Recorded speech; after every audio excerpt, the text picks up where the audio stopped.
for once, I'm not talking to myself. It's time to go beyond the book and get over your shelf.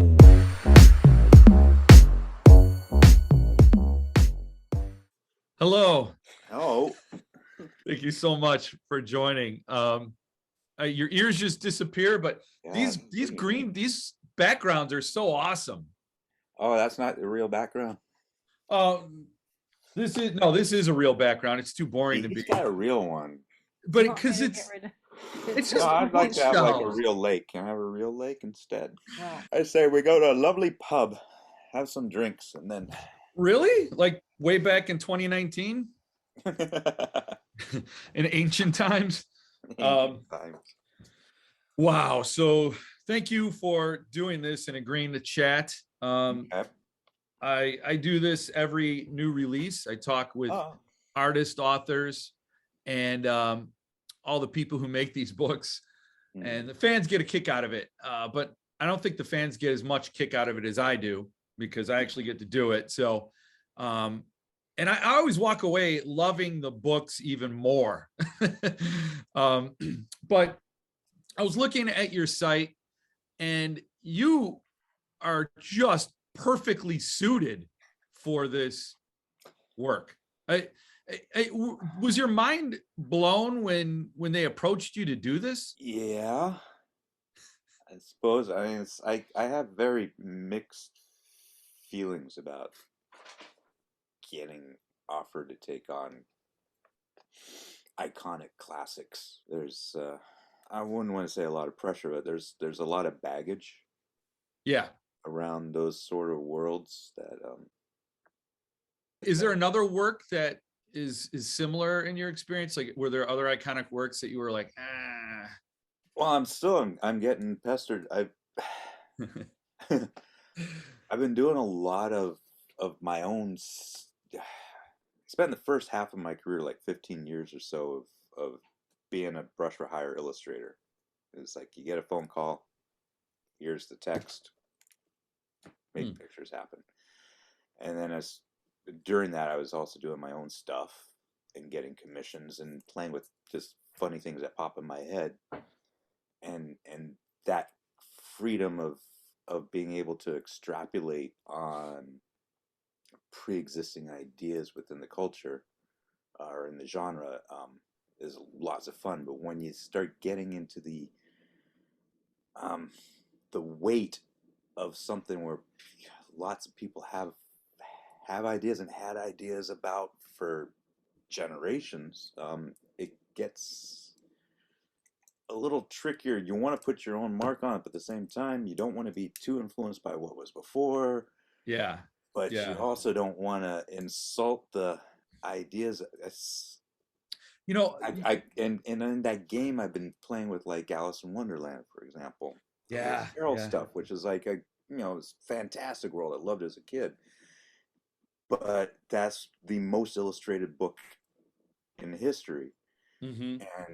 And occasionally I come up with something neat, and I got into doing my own things by looking for the moments between the lines, the little parts that tend not to, but I get dragged to, oh, can you go ahead and paint this part? And right now I have a commission sitting on my desk for the Mad Hatter Tea Party that's been sitting there for the past 5 years, and it's like it'll be fantastic to play in that world, but at the same time it's a bit of a nightmare. Yeah, but I would think the thing with Alice in Wonderland, because it's been so blown out there, you got Disney, Yeah. you got all those old time illustrations that everybody's done it. So Old, new, every flavor yeah, possible under the sun, every variation. It's like Shakespeare. so you can't be held. I don't think it can be like, oh, well, he did it this way and there's only one way to do it. For example, I talked to the illustrator who did the Suntop Jaws. And my first question to him was, were you terrified because of that iconic poster art? Is how everybody's envisioning Jaws, right? And the movie and all that. And he's like, no, I didn't worry about it. Thank God I didn't talk to you before I took it on. And so in some cases, yeah, I totally understand where you're coming from. You feel. I think it's a little bit more, as I did a whole bunch of YA book covers. I was book cover guy for some weird reason. I don't know why. Um, and it really made me kind of think that I personally don't like book covers. At least book covers with artwork on it that actually illustrates the images or the characters within or something. There's when you make a picture of it,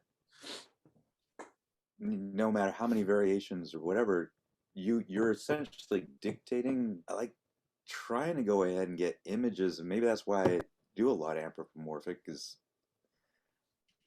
allowing the viewer to go ahead and put in as much of their own imagination or their own interpretation as possible into it. You are And the when most you empathetic start, artist. well, it's when you start trying to hammer something down, and right Yeah. now it's like I actually took a quick look at what I did for this one, and it's sort of like, yes, some things work, some things, and it's you're putting stuff in amber in a certain time period. This is what I thought. This is what came in my head now. This is what I think the character should look like. This is the flavor it should be. And then 6 months later, you read the book again and go, "Oh no, I wanted to be." Uh, There's a sense of a freedom, and when you have, I mean, like you're saying with the iconics, though, it's like when there's so many different attempts at a particular piece of text, it does create a more morphic cultural identity to the story, which is kind of neat in its wholeness. And to that degree, I'm very flattered that I get an opportunity to go ahead and put my little drop of oil into that particular flavor of his well, writings. I gotta say, your work in this book, I've seen it, is brilliant. I think uh, never have I been so chilled by a pig. Like, it's just perfect. So, and I'm somebody who, when I read a book, and there's a movie out, I'll Hmm. either watch the movie or read the book. Right. Because now when I pick up Silence of the Lambs, I keep seeing Jodie Foster. I don't want to see Exactly. Jodie Foster. That kind of like you're getting art directed by someone else's vision, Right. and it seems to be a little bit, yeah. Yeah. Sometimes it adds that an extra piece of spice on something and it's fun, and other times it just gets in the way of like, oh, I wanted to view it, yeah. Hmm. And it's where it's a lot of times when I do get a job that already has a pre-existing history, I purposefully don't look at what came before. Yeah. Um, this one though I did, Yeah. and What some what did what degrees. did you look at? Well, there's a fair amount.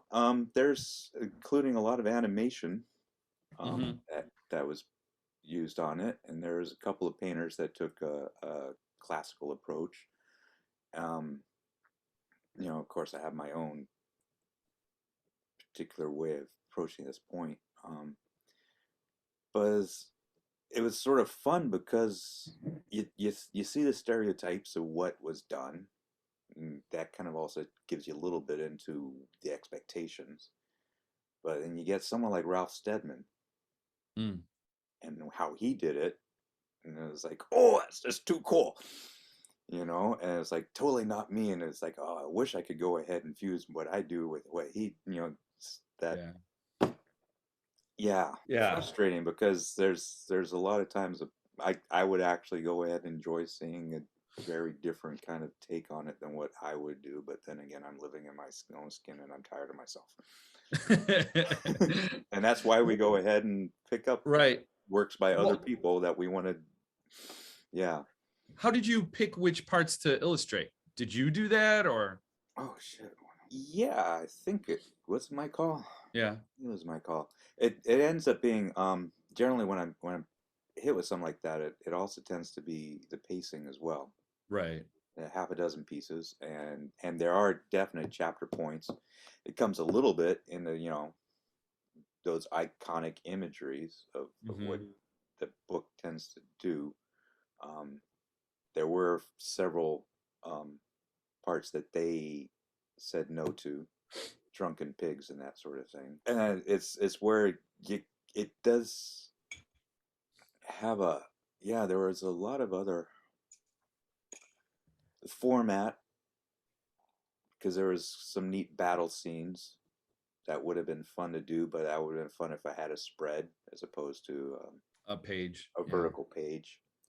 Yeah. So it starts dictating a little bit along those sort of lines, and then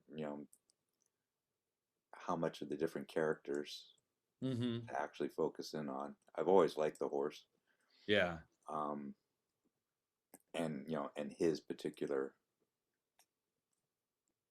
loyalty to the point of death Mm-hmm. makes him an interesting character. But then it's like all the other pigs and whatnot, and it's like see Napoleon kind of go from being pig to man at the very end is kind of necessary, I would think. Yeah. Yeah. Even Yeah. though I ended up repeating him again on the cover. Yeah. But the Contact, cover contact. sort of encapsulates a lot of the book in a editorial style, and Yeah, and that really, I actually am happiest with that. yeah. One particular image, especially kind of like covering it all. Right. If there's That, one that has to stand for it, that yeah, was yeah, and that ended up being actually a little bit difficult to go ahead and try and repeat that world in the interiors. And that's where I feel occasionally kind of like, buttoned down. yeah, yeah, it's trying to compromise into the Uh-huh. various necessaries. So have you always done this translated visually? Like when did you know you were going to be an artist when you were growing up? When I was growing up, I was doodling as a kid ever since the beginning. And yeah, so it's right from the beginning. I'm essentially doing the same thing I was doing since I was 6 years old. So never had that kind of problem. It's like my father is an engineer, and it's like I went to art school. I looked for art schools that had a good art program. He wanted me to be an architect because he didn't believe in the art thing, naturally. Wow. Well, it's like it's a Yeah. very dodgy business to be in. Can you go ahead and make a living just doing silly little pictures? So it's like, but I knew right from the get-go that, That's so cool. that's what I do. That's what I do. It ends up being more what niche that Right. you're gonna find yourself in. So it's like I said, it's like I started as a brush for hire, and I did every single. If someone was paying me $5 to pick up a pen, okay, Wow. and see where it kind of fits, and the fit was definitely in narrative, interpretive work, and children's books and YA and that sort of thing was, and the fantasy sci-fi convention world.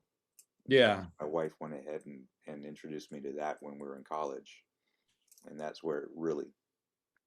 Does that dovetail with what you like to read? Um, to some degree, I'm a big fan of things like Douglas Adams and that sort of thing. Mm-hmm. But I'm also really like things like Tolstoy as well, and the Russian authors. But I'm not Really? I'm not a hardcore Yeah. guy.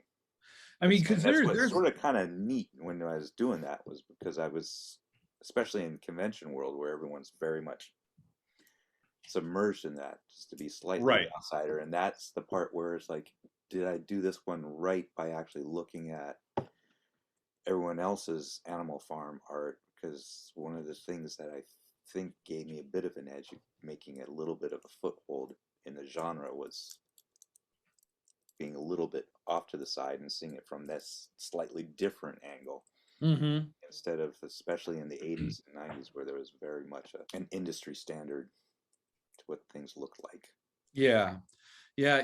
There's a whimsical element to your art, at least the stuff I've seen on your website, and where you have this blurred line between human and fantastic. Like you have images of women holding just fantastic beasts, and there seems to be a harmony there and a peace, whereas the Animal Farm stuff gets darker. It feels there's a tone shift Mm-hmm. that but it all feels of the same sort of visual tone anyway, even if it's not the same emotional tone. Yeah, and that is one of the trickier parts where it's like, oh, he does animals. He like Animal Farm would be brilliant for him, and but when you actually read the text and Yeah. see the opportunities The animals aren't really, being that anthropomorphic until the very, very end. Hmm. Little hints of the pigs moving into the house and drinking beer and whatnot, but there's still animals, and there's this, of course, the entire text is very dark, Yeah. yet it's still a fable. It's Right. still got that kind of whimsical quality to it, but that's that part where it's like when you have these very important writings that are pointing out very, very deep things within our society that are written in such a simple Hmm. context, they get mistaken for, oh, it's a kid's book. So you don't want to Yes. kind of go getting too light and whimsical. That's where it's like the animation variations of them were, kind of Disney-esque, and it was like, that's not. Right. So Right. and that's a little bit of the difficulty I might say I had with. I mean, it's sort of fun going dark because I don't get a Hmm. chance to do too many just dark stuff. Um, it's always kind of, in if I ever get to do anything horror, it tends to have a little bit of a humor jab in it, and there's no humor jab opportunities in this particular No. text, which does kind of remove a certain bit of certain spices out of my spice rack that I did not feel was appropriate to kind of put in there. Yeah. Is there a horror book you'd like to illustrate? That's a good question. I don't know about that. You know, Because because again, it's like, and I think that's part of my history of getting into this genre. Is, I don't want to go ahead and do the same old, get caught in the cliches. So right. if I am going to get, something like a zombie or a vampire thing, is got to look for that little bit of satire about it. Do you like that challenge? I mean, is that what like motivates you? Like, I could see it's like sort of stressful. Like, I got to find something that's never been done before. But then when you crack that nut, Mm.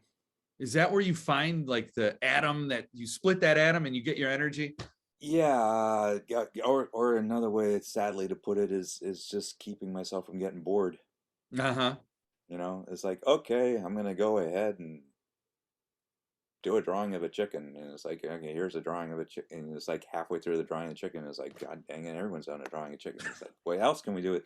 And then you start putting things on the chicken or behind the chicken, and it's like, before you know it, you got a entirely different story, even though the main Yeah, character might have been just a generic chicken. It's just, yeah, I think it's bored distraction, that's not interesting. focusing on the, yeah, not towing the line and wanting to kind of like skirt a little bit to the side and see what else there is we could do with this.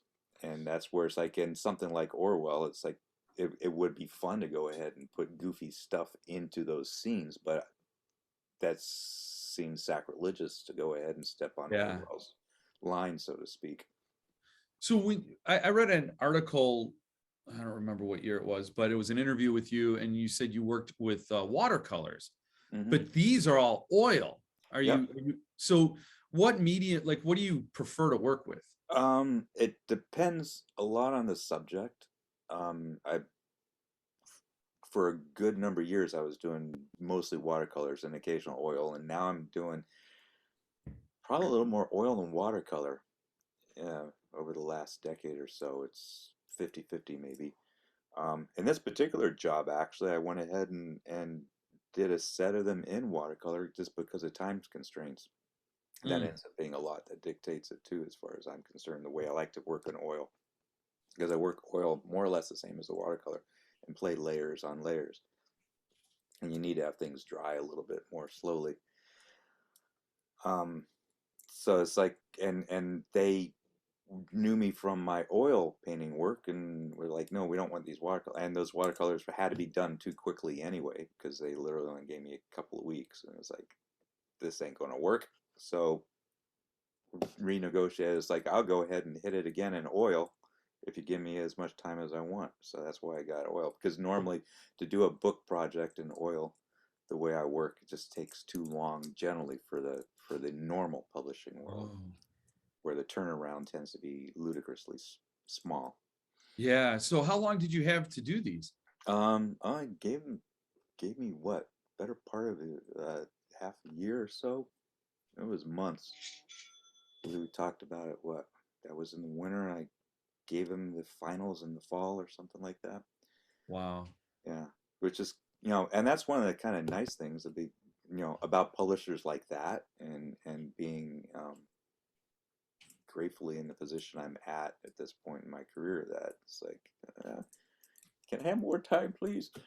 Because it's like the first decade or so of my career was having to go ahead and turn things around in 24 hours. You get a phone call and whip out a sketch and a final and FedEx it out in less than a week and wait for the next one. Oh, And that's how I really got into a lot of my jobs, was being able to hit deadlines and turn things around. And now I yeah. realize it, the beauty of ignoring deadlines and being able to Oh, like try and get the work right, as opposed yeah. to going ahead and satisfying, the What was publisher. your first paid job?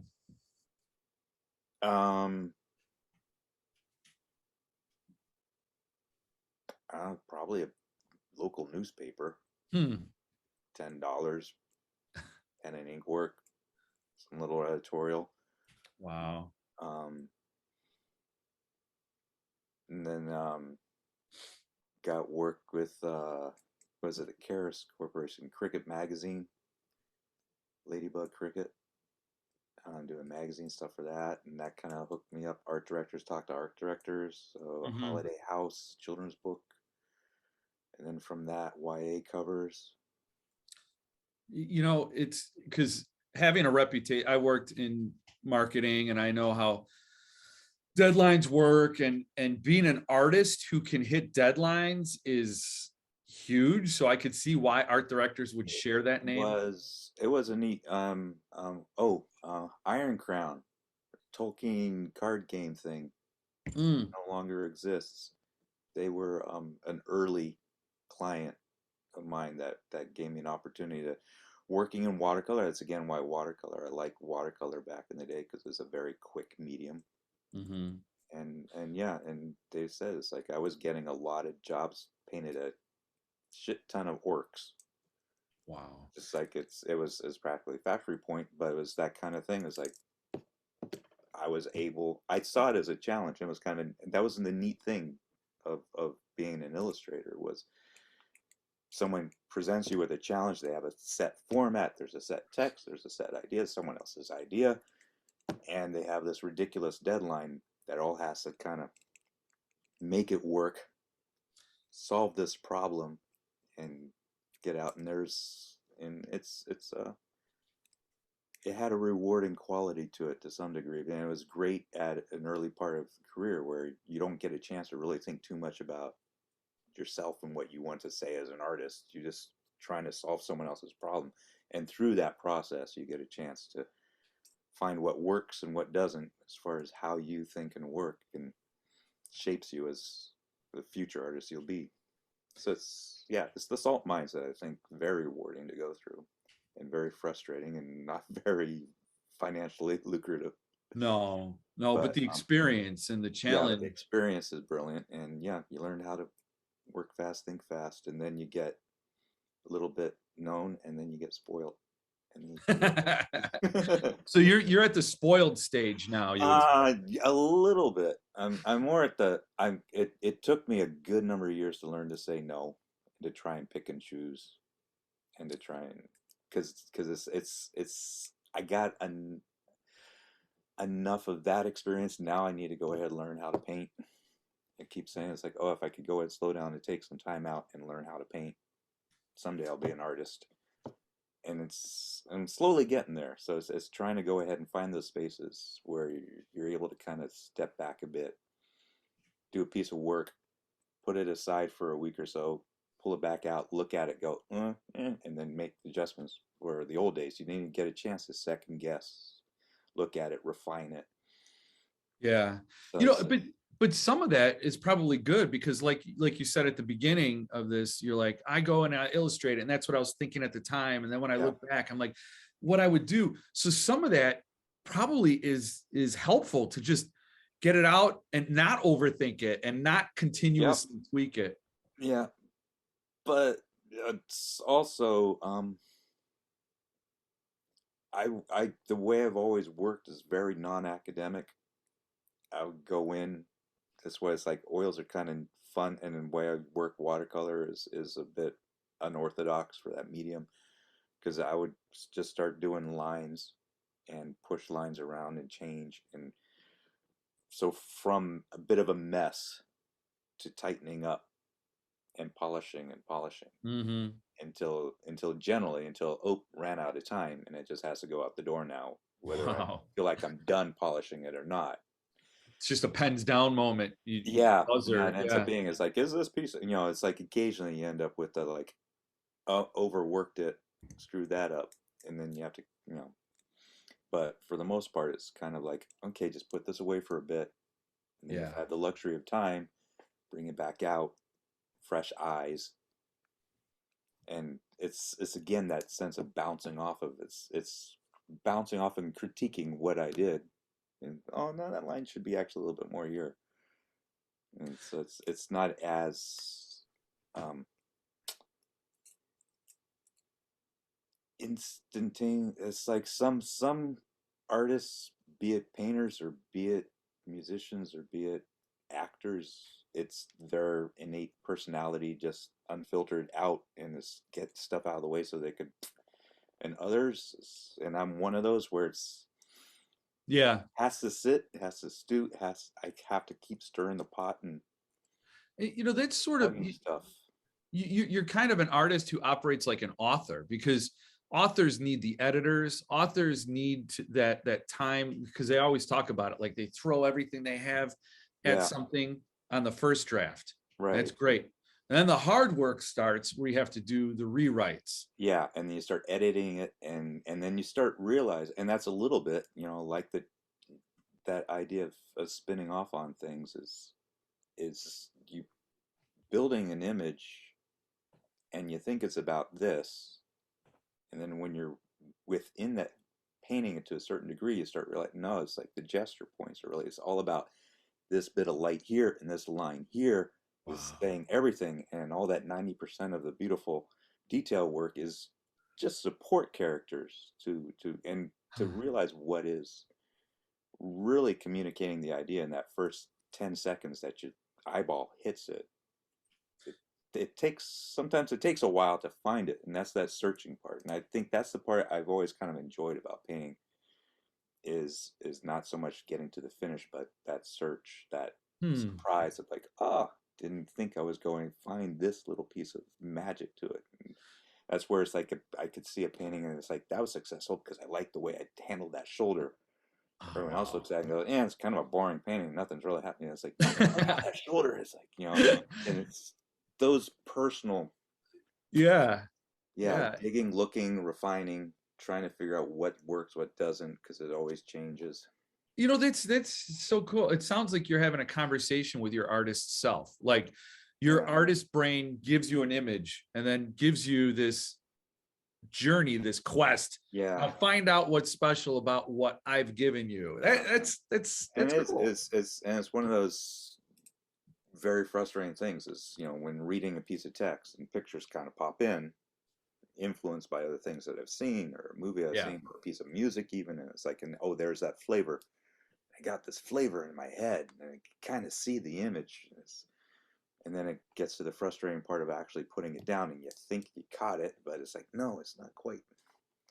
And yeah, so it's that back and forth search for that elusive kind of like, yeah, there was a really definite image and flavor in the back of my head. Now how do I get that out and then be able to communicate it successfully to someone else?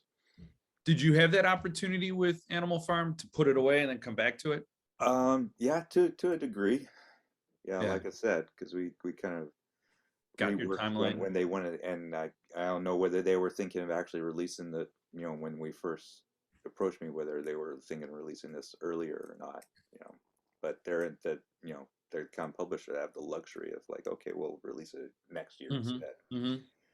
So, but like I said, I just went ahead and looked at them again.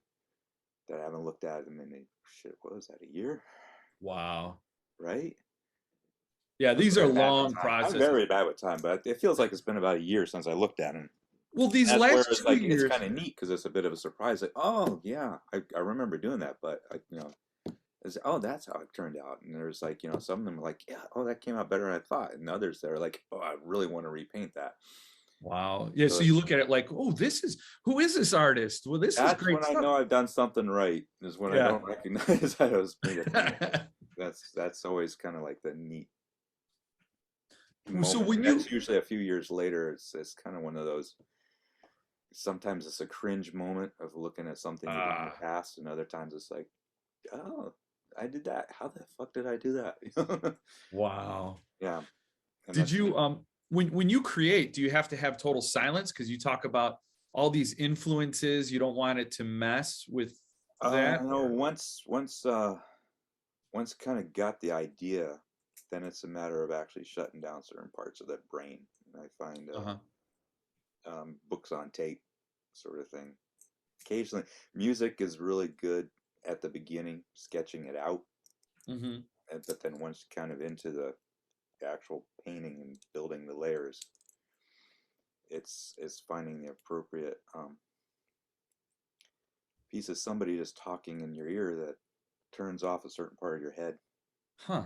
that allows another part to kind of do its thing, and then step away, get a cup of coffee, come back in, look, oh yeah, okay, and then go back into trying to because half the time if you're too conscious of it, it's again one of those parts where you get self-indulgent and it's like, oh, Yeah. this is really pretty color, and yeah, and It's future cringe right there. yeah, as opposed to, okay, I got whatever author kind of talking in my head. I'm like off on some, and it has to be the right kind of text that I don't have to concentrate too much. Mm-hmm. Like I can't do War and Peace because it's too many characters, too many Russian names. Can't keep track of it all, and also paint at the same time. So it's just that sort of Yeah. right kind of noise in the background to keep one part busy, where the other part is free to kind of almost subconsciously look at the whole and just do its job. Wow. And that's that part where it's like, okay, now put it away, take it out, and it's like, what did that brain do while I was away? And then you go ahead and you have your moment, map out where am I going to go next, set the plan, and then yeah. So one thing I was surprised about seeing on your website was Jenny Lawson. You did her book cover for Broken. How did that come about? Because like I said, it's like the girls with the monsters. Yeah. Which, I mean, the favorite, I think I did, what was that, 140 years ago, of, little Flemish princess kind of holding this big old monster, and that was just for my own self, take to a convention to see if I could go ahead and sell, and that was popular image, and that's that part of just trying stuff. Yeah. What other people, something I like to do, I'll go ahead and do that for fun, see if other people like it. Oh, people seem to like that particular subject matter, so do some more, and end up doing a whole series of various kind of historic beauties with beasties, and someone obviously saw that and thought, yeah, we want one of those for the cover. That's cool. Being okay, it's going to be a portrait job with the cover because that's her. Yeah. So that was kind of the tricky part, is to go ahead and, without actually meeting the subject, but looked at a shit ton of the images of her and trying to go ahead and capture her. It was perfect. I'd been following Jenny Lawson, the blogess, for forever, and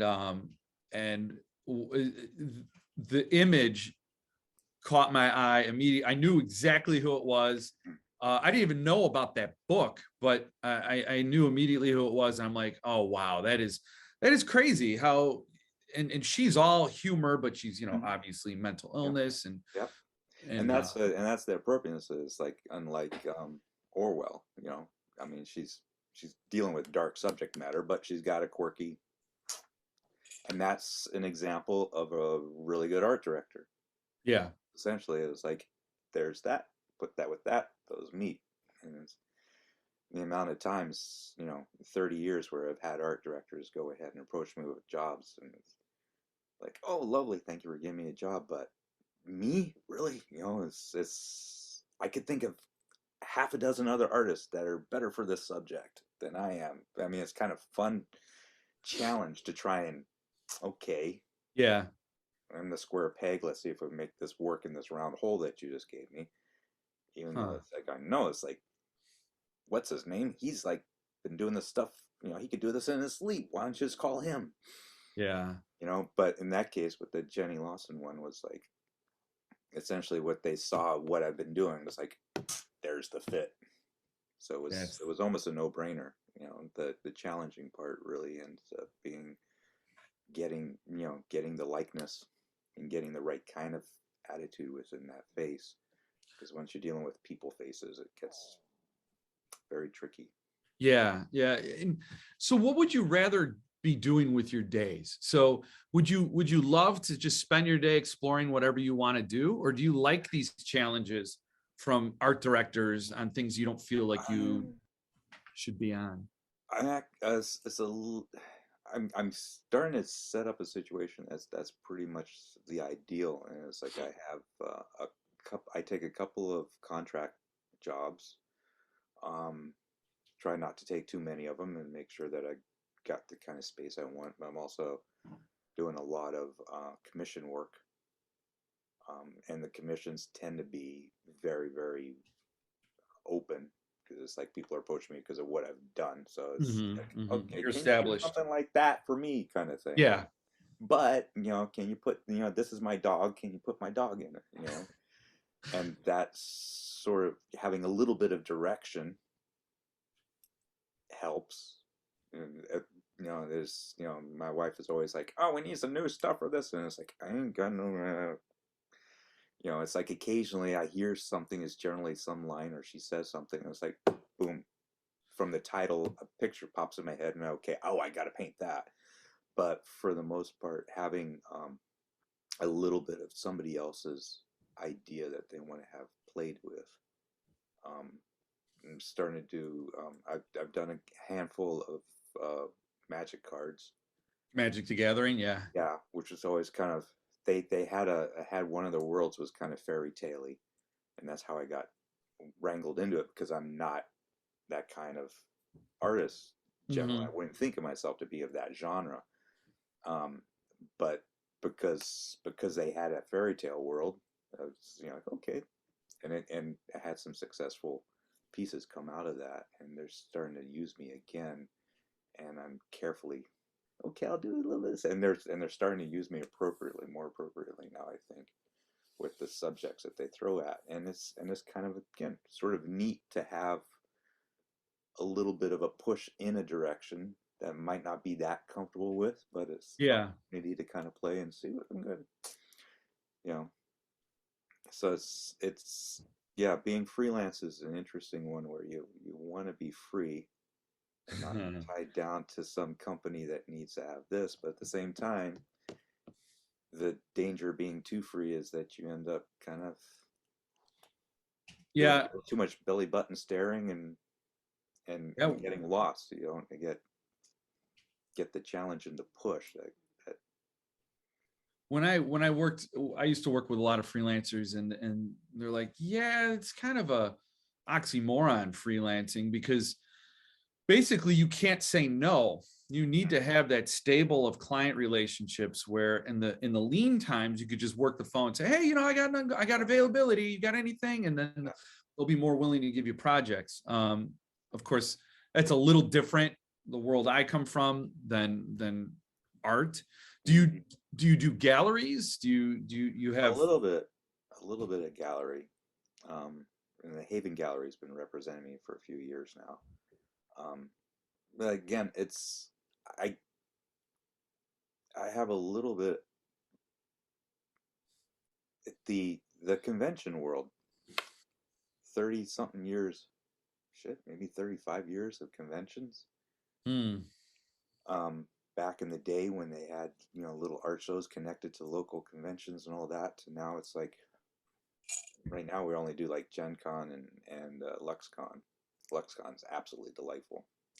But it's that that being able to sell originals directly to the buyer of a genre that they're interested in, and being able to listen and being able to look at what people are looking at and responding to go ahead and then paint the next set of stuff for the next show has given me a bit of a inside market. It used to be I was doing most of my work was for publishers, and then what was it, that recession when there was a bubble burst, the tech bubble burst, and then some Yeah. publishers dropped a lot of illustrators. They were starting to use a lot of in-house stuff, and it was like my commission work and my unpublished sales went up. So it kind of took that slack, and it was like, oh, that's kind of neat, and that's like a lot more interesting hunting grounds to go ahead and be fishing in, because it's like you don't know what people are actually going to want to buy or how much money they got or what they're interested in, but just paint a shit ton of stuff and see what works, what doesn't, and what When you makes you worked, happy, what makes them happy. Is very tricky. oh yeah, Yeah, yeah, but I'm a sure. lot more. Yeah, and you're getting 100%, and that's where galleries get kind of tricky, because you're sending work to somewhere you don't get that direct. Feedback, yeah. Yeah, because even when someone's not buying, you can see what they're responding to. But if it's in a gallery, you're not. You're going to have to rely on the gallery owner if they're even noticing over the long period of time. Conventions are neat because it's a concentrated weekend, Hmm. so it's a very unusual environment. And then on the financial end of it, galleries take 50%, and then that's a big bite out of Yeah. very, very. So Well, it's they're it just. selling their reputation as well. So they're Yeah, selling, yeah. Well, that's the part where it's like I definitely don't diss galleries, and it's another part also where they're able to reach a different kind of clientele and buyer market, and and hopefully justifying that part of the commission, that they're also able to raise my Mhm. prices up too. So as you get reputation and all that, but I've always kind of played at, there's an economic level you play at that your stuff rises to, and you work with it in a When way. you were working with Suntop, once you got going, how was the feedback loop with them? Were they hands off? Were they like, this is great? Or were Very they, hands off, and I tend to kind of, I'll go ahead and you send pencils in and you get responses, and then I just go do my thing. yeah. So it's like I'm not very good at showing work in progress. I'm terrible about that. Well, I mean, you throw in pencils, they get an idea. Yeah, yeah, and Yeah. it's like, and depending on how what kind of relationship I have with the art director, would be how detailed those pencils would end up being, whether they were Hmm. very tight or not. Um, but I mean, that's kind of one of the neat things of all the natural way, I guess, I kind of steered my career unconsciously. It's like children's book and all that is also the same sort of thing. They tend not to over direct. Yeah. There's a couple of companies I've had where more corporate, where it was the entire editorial board plus the janitor was throwing in stuff, and it was like a nightmare to go ahead and get anything approved because it was just too much Yeah. side. Artists can't work that way. Yeah, well, some work fine with it, some don't. Or it's like, okay, we just keep bouncing back and forth until we can return back to the first sketch that we knew was right already. But it's like, you have to go and keep all those people in there satisfied, and it's like, fine if you're paying for the time. But it's like, Right. Right. And that's what I generally always they're used to not say. ending up just eating into my time that I'm going to need to go into the final. Right. Yeah, Right. yeah, I've never understood that. I always used to, when I did client work, I always would used to say, the first shot, whatever we deliver, me as the writer and working with a graphic designer artist, yeah. whatever they got at first is the best. Yeah. And then they get the rest. Like they compromise you down to something that pleases everyone and no one. Right. Yeah. Bring the janitor in to give it a look, and that is yeah, it's the same thing too. It's like when I'm talking on the phone with an art director pitching a job. It's like the first thing that pops in my head, that's the one I grab. Because then it's that little spark of a flavor that's like, this is going to be the thing to chase. That's a start of chase for the next week or so to try and nail that down. And it's always that first one. It's never kind of like, I got, is it that one or that one? It's never a multiple. Right. It's trying to get that initial. But yeah, no, they were very good as far as that. And like I said, giving me the room to go ahead and try it in oils and the time and all that was very generous. So are there other books out there where you've signed? Do you sign a lot of books too? Yeah, what, just signature on the signature sheet? Yeah. No, not that many. Because your signature, my wife has going. she has a BFA, and she studied art history and all that. And Jill, who was the artist that Albrecht Dürer? She felt your signature was similar in some ways. One of my big influences. I don't know. I mean, it's the stacking, keeping it a graphic. It is a pain in the butt, and mostly it's like the magic cards. Magic card people, they like signatures on their cards. Oh, really? Yeah, it's like a totally different weird world, and it's like I don't play the game, so I'm not very much into it. But I've done a couple of dozen cards, and they'll show up with a stack of a couple hundred of these things, and my signature has 16, 2, 3, 4, 5, 6, 7, 8, 9, 10, 11, 12, 13, 14. Yeah, a lot. Yeah.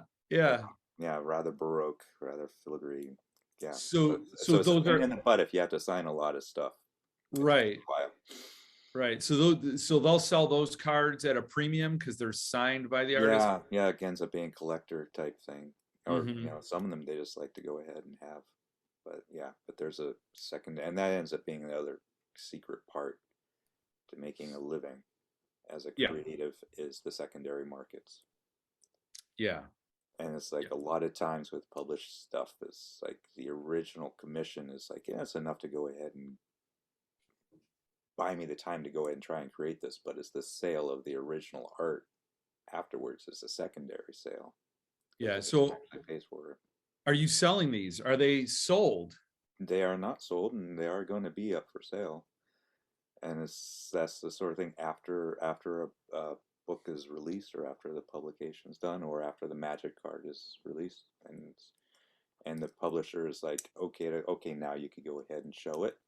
Do you have prices picked out? Do you know what you'll? Nope, not yet. I know there will probably be. I mean, those, yeah. Okay, here's the other thing. Now, I ask every artist I talk to because of this book collecting community. We're our own animals too. Do you know what remarks are? Yep. So are you open to doing remarks? I actually have to go ahead and do what is it? I just agreed to 30 or 40 sketched in whatever special edition thingy. Okay. Yeah. So there's going to be pencil sketch and 30. Oh, okay. So are you that the publisher's offering? Yeah. After the fact, generally, I did some Terry Pratchett. I did 2 Terry Pratchett books for what's that English publisher? Hodder? No. No, they do like fancy books. I'm blanking on them. Easton Folio? Folio Society. Folio. Yeah. Folio people. Yeah, and so I've done sketch work in those, Sheila handles that part, whatever the price is that she says. Okay, because but it ends up being kind of like, okay, I have to do, it's like come up with like what, go ahead and sketch in here. Yeah.